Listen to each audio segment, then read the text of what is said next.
Bonsoir à tous. Alors, je vais commencer par poser ça, puisque de toute évidence, ça ne me servira à rien. Il ne faut jamais, évidemment, préparer de speech, surtout quand on n'est pas sûr d'avoir un pupitre.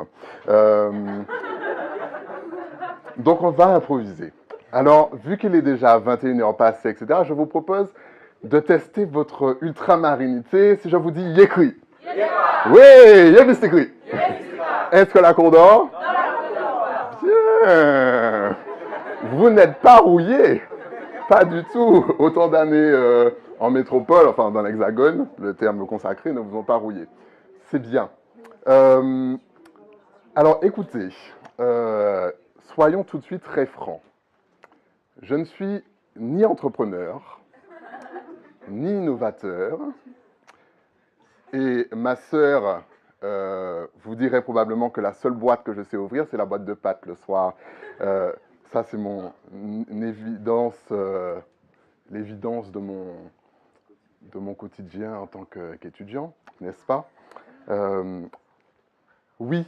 Alors, je ne suis pas entrepreneur ni innovateur, mais en tout cas au sens où on l'entend en général. Euh, Moi, en fait, je suis président. Je ne suis pas PDG, qu'on s'entende bien. Je suis président. Alors, j'ai eu, après avoir créé l'association des jeunes de Martinique, de la diaspora des jeunes de Martinique en 2013, j'ai eu la chance depuis maintenant un an et plus de présider l'association des Outre-mer à Sciences Po. Alors, évidemment, pour vous, entrepreneurs, science plus po égale futur énarque, égale futur corrompu, égale futur politique, égale futur passé de la France, égale futur dépassé de la France, immobilisme, etc. Je comprends. Toutefois, euh, Sciences Po ne forme pas seulement des jeunes qui se destinent à être énarques ou politiques. Au contraire, il y a de plus en plus de jeunes qui osent, le terme est important, osent entreprendre. Au sein de l'association auquel j'appartiens, Sciences Po, qui a maintenant 5 ans, donc ce n'est pas une jeune association, le terme oser est vraiment au cœur de ce qu'on fait. Tout simplement parce que on essaie de détruire tous ces, je dirais, ces enclaves que se mettent nos jeunes dans les Outre-mer, qui se disent très souvent, et ça c'est quelque chose que j'entends très souvent lorsque je rentre en Martinique, Sciences Po c'est bien, ah c'est vraiment très bien, c'est bien, mais c'est pas fait pour moi. Je suis pas assez bon à l'école, je suis pas assez... Alors évidemment, tout le monde ne doit pas faire Sciences Po, Dieu merci, heureusement, c'est pas tout le monde est divers, etc. Mais on souffre dans nos Outre-mer d'une maladie. Une maladie qui est virale et à bien des égards, et vous devez peut-être reconnaître ça, qui se transmet très vite et à n'importe quel âge. Comme un Zika en fait. Et ça vous paralyse. C'est ce qu'on appelle l'autocensure. Je pense que certains d'entre vous sont certainement passés par là. Et c'est véritablement quelque chose qu'on essaie, nous, de détruire au sein de l'association pour tous nos jeunes. Alors, on fait des oraux blancs, on aide des jeunes. Lorsque je rentre, on va dans les lycées, on va dans les collèges, on parle. Mais on se rend compte que on n'a pas simplement un petit morne à déplacer, c'est un volcan qu'il nous faut démanteler. Et souvent, on se dit, mais pourquoi cette paralysie de nos jeunes? Évidemment, il y a plein de raisons X et Y, et je vous laisse les imaginer. Mais même lorsqu'ils rentrent à Sciences Po, et ça c'est encore peut-être plus intéressant, ils ont encore des barrières. Ils osent, ils n'osent pas en fait. Ils se disent, ah bon, je vais faire, bon, c'est pas, je vais finalement peut-être essayer de faire ça, parce que ça c'est trop haut, machin, etc. Mais alors, qu'est-ce que l'on peut attendre de nous? Qu'est-ce qu'on doit espérer de ces jeunes-là, de nos jeunes d'outre-mer? Très honnêtement, c'est une véritable question que l'on s'est posée tout au long de l'année et que je me suis beaucoup posée surtout parce que l'un de nos volets au sein de l'association, c'est la promotion de l'outre-mer. Et dans cette promotion de l'outre-mer, à Sciences Po, autant vous dire que l'outre-mer, c'est une grande minorité, on se rend compte très souvent que parler d'outre-mer, eh ben, ça n'intéresse pas. Je vais vous livrer une réflexion que j'ai eue tout au long de l'année sur ce qu'on a fait. On a fait une vingtaine d'événements. On a fait une grande conférence sur la COP21. On a remis un recueil de propositions au président de la République, ce qui n'est pas rien. On a essayé de créer des initiatives entre jeunes. On a entrepris des initiatives. On a essayé de créer un mouvement. Et malgré ça, qu'est-ce qu'on a eu de la part des autres? Une fin de non-recevoir. Vous ne nous intéressez pas. Et pourtant, nous sommes à une vingtaine d'événements. Alors tout le monde nous dit, ah oui, mais ce que vous faites, c'est formidable, etc. Mais par contre, tu n'as pas graviner. Alors comment on fait pour créer ce dialogue-là? Comment on fait pour que finalement, on ne fasse pas vivre l'outre-mer simplement pour les ultramarins? C'est très difficile. C'est vraiment une réflexion que je n'arrive toujours pas à laquelle je n'arrive toujours pas à trouver de réponse. Mais c'est peut-être parce qu'on est l'altère, en fait. On est l'autre, on est l'extrême autre. Celui qui est censé faire des choses, qui n'est pas censé être à Sciences Po, qui n'est pas censé parler d'outre-mer à Sciences Po, qui n'est pas censé remettre un recueil. Vous vous rendez compte? Des Noirs, remettre un recueil de propositions au président. Pourquoi donc? Penser l'outre-mer, ça serait trop. C'est véritablement un des messages que j'ai envie de faire passer ce soir.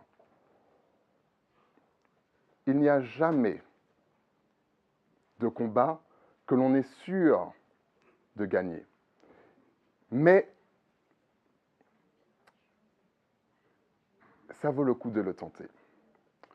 Vous savez, j'ai passé mon année avec un sentiment, le doute. Et je pense que c'est un sentiment que chacun d'entre vous, entrepreneurs, vous ressentez chaque jour. Le doute de me dire, est-ce que finalement ça en vaut le coup? Ou alors la version créole, qui moun qui voyait moins fait ce bagaille là. Non mais, qui ça manque à faire un bagaille là? Mais non mais, c'est véritable. Tous les jours, je me disais, mon Dieu, mais c'est pas possible. Et pourtant, je voyais les résultats, je voyais les jeunes. On est passé d'une association qui au début était au début de l'année, on était à 3 membres, etc. Et à la fin, on était à une 60aine. On a ouvert 2 pôles. On s'est développé, un peu comme vous pourriez développer un projet d'entrepreneur. Évidemment, on a ramé. Il a fallu avoir un projet, il a fallu adhérer à un projet. Et ça, c'est pas facile. Mais j'ai douté. Malgré tout ça, malgré l'attention des politiques, évidemment, vous imaginez, Sciences Po, en plus ils sont jeunes, etc., ça fait toujours joli sur les photos. Le doute, je crois, est quelque chose qui est profondément dur, certes, mais utile. Si je n'avais pas eu le doute, nous n'aurions pas eu la moitié de ce que nous avons fait. Nous n'aurions pas réussi à fédérer un mouvement. Nous n'aurions pas, et vous n'auriez pas, je suppose, réussi à être là où vous êtes aujourd'hui. Mais à côté de ce doute-là, il y a un autre sentiment qui, en tout cas, je trouve, est plus que nécessaire, c'est la fougue. Je me réveillais en pleine nuit, je me disais, ah, j'ai oublié de marquer ça, laisse-moi faire ça maintenant.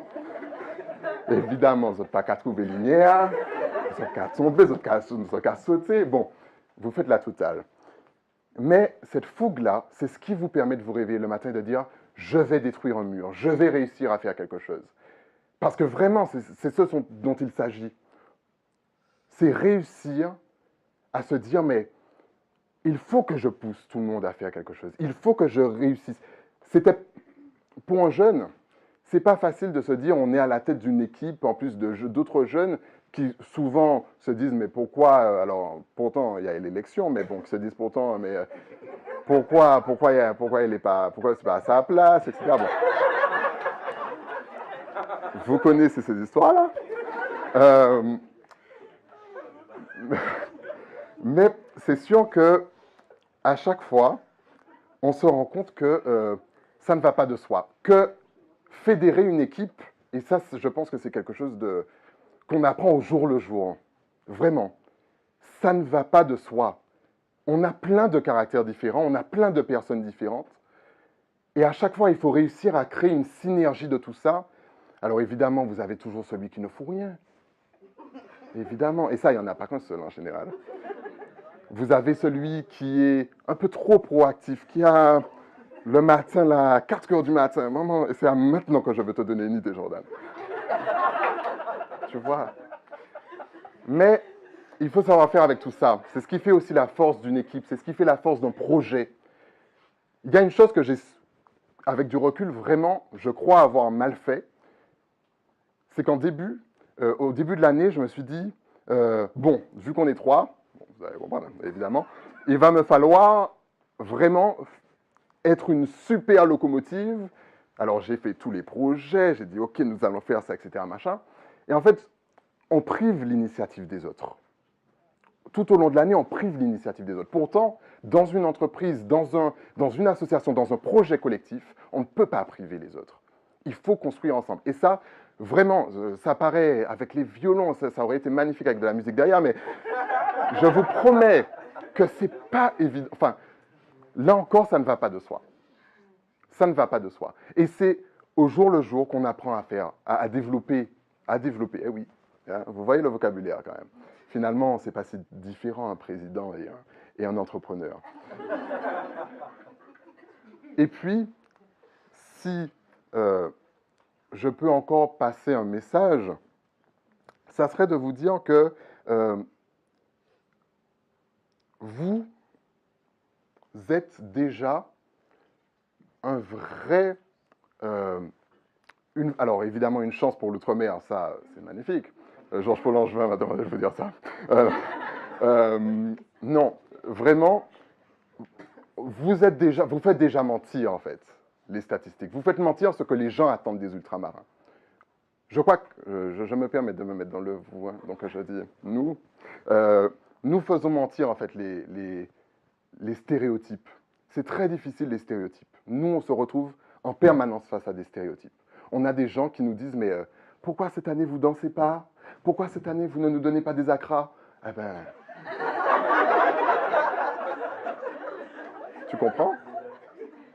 C'est quelque chose aussi avec lequel je vais faire comme ma précédente, je vais citer une auteure qui est Chimamanda Ngozi Adichie, c'est elle qui, vous connaissez, Flawless, Beyoncé, voilà, c'est le fameux petit speech dans Beyoncé, qui a écrit, qui dit très souvent que le problème avec les stéréotypes, c'est pas qu'ils ne sont pas vrais.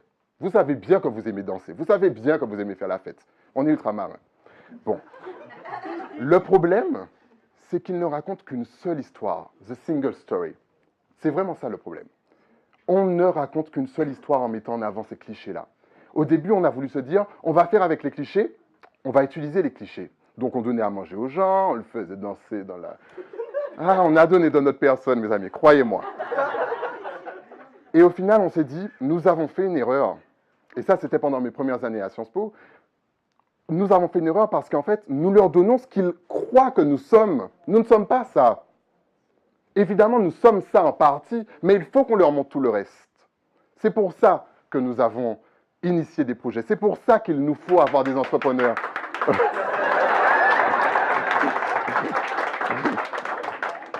Ceci n'est pas un meeting. Et c'est pour ça aussi qu'il nous faut des micro-entrepreneurs comme des associatifs. Et je crois que nous faisons finalement la même chose, c'est-à-dire donner à l'outre-mer une force et aussi montrer qu'on sait dépasser tous ces clivages, toutes ces barrières et que l'on va finir par les détruire, par les anéantir. J'y crois. Merci.